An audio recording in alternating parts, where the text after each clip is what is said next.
Dédé coréen. Bonjour tout le monde. Aujourd'hui on se retrouve pour apprendre une nouvelle grammaire. Avant de commencer le cours, je vous enseigne une expression. Ça s'utilise vraiment souvent pour bien réagir. C'est-à-dire, imaginons je suis en train de parler avec quelqu'un.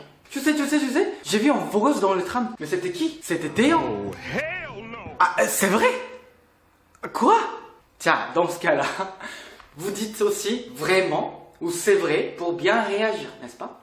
Ou des fois, il y avait un ami qui dit toujours arrête, chaud.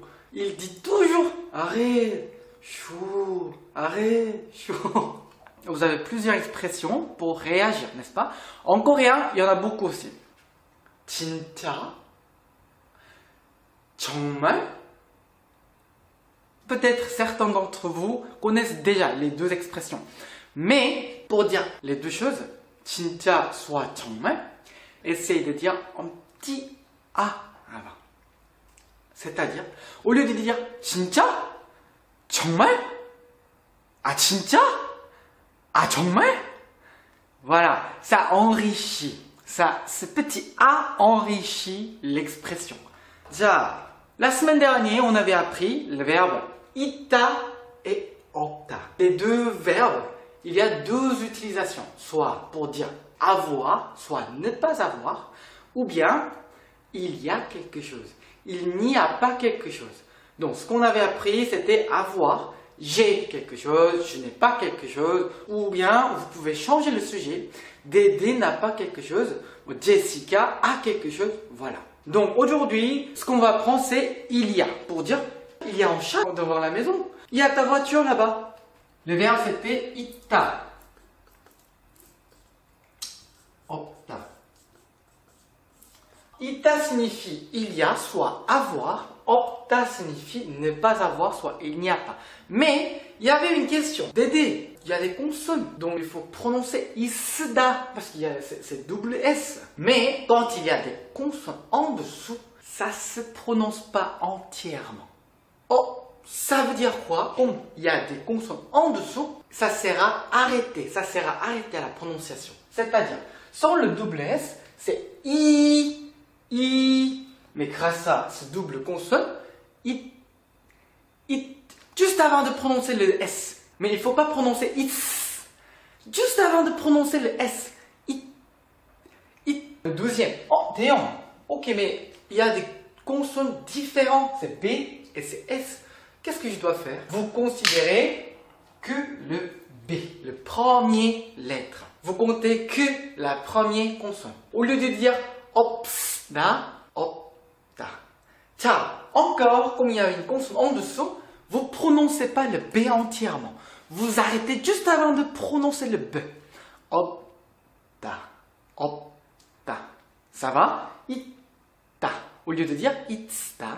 Très bien. Il faut conjuguer au présent. 있어요, 없어요.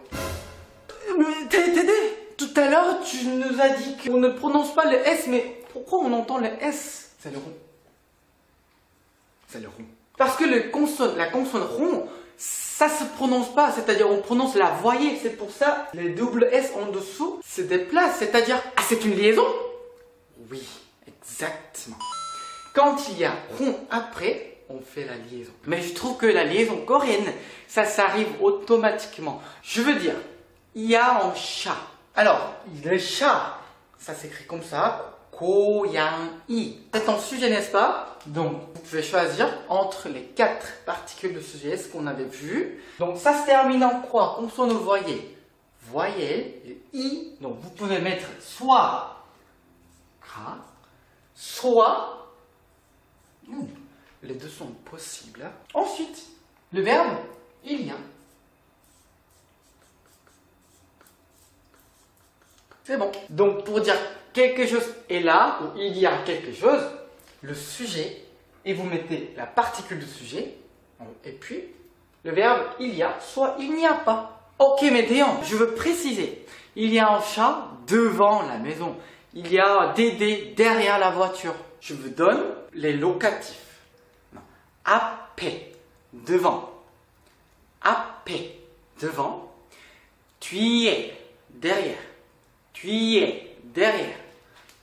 À côté, 옆에, à côté, 옆에, à côté, 가운데에, au milieu, au milieu, 위에, au-dessus de, 위에, au-dessus de, 아래에, soit 밑에, en dessous de, 아래에, soit 밑에, en dessous de 안에, 안에, dedans, soit dans, dehors, 밖에, 밖에.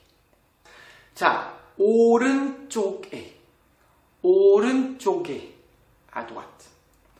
왼쪽에, 왼쪽에, à gauche. Ok? Alors, on avait vu le locatif. Tiens, je le mets où?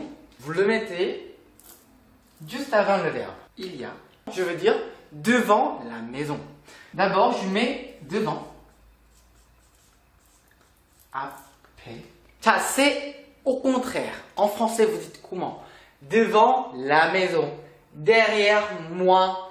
À côté de la table. C'est ça? Vous mettez le locatif et puis le nom. Mais en coréen, c'est à l'envers. Vous mettez d'abord le nom. Devant la maison. 집 앞에 있어요. Fini. Maintenant, je suis en train de tourner la vidéo. Donc, je peux dire Taeyong, mon prénom.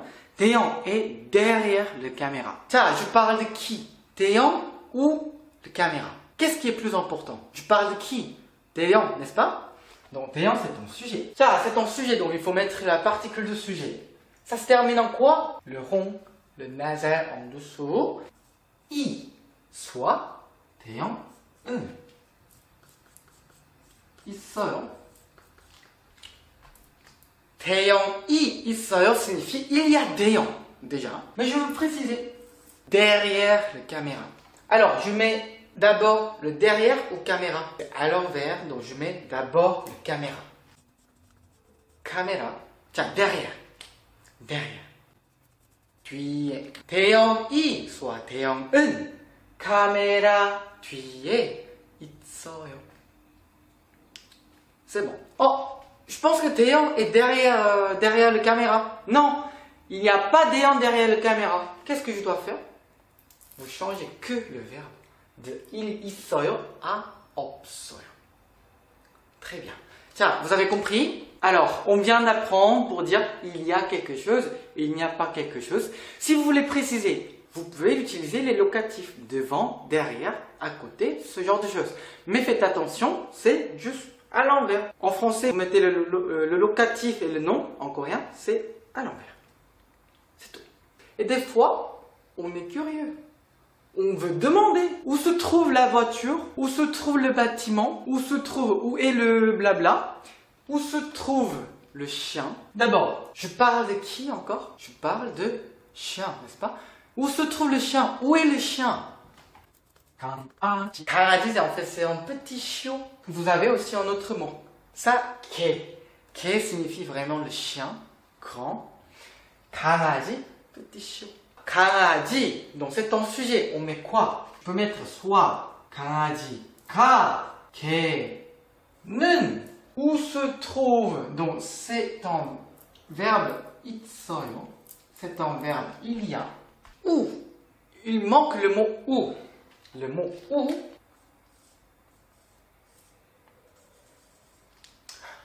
어디. 어디. 어디 signifie où. Il y a des étudiants qui me posent la question en disant Taeyong, la phrase en français c'est où est le chien? Donc le verbe c'est être. Il faut utiliser le verbe être. Genre ida. Par contre, le verbe d'identité, ida, c'est un verbe vraiment identité.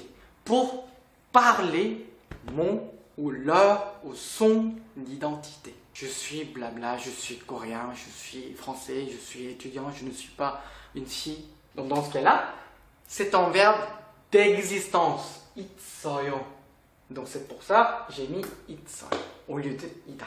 Je vous donne des exemples pour que vous puissiez comprendre. Si vous avez des questions, n'hésitez pas à laisser votre commentaire. Et vos commentaires m'encouragent beaucoup à continuer. Je vous souhaite un très bon week-end et à la semaine prochaine. 안녕!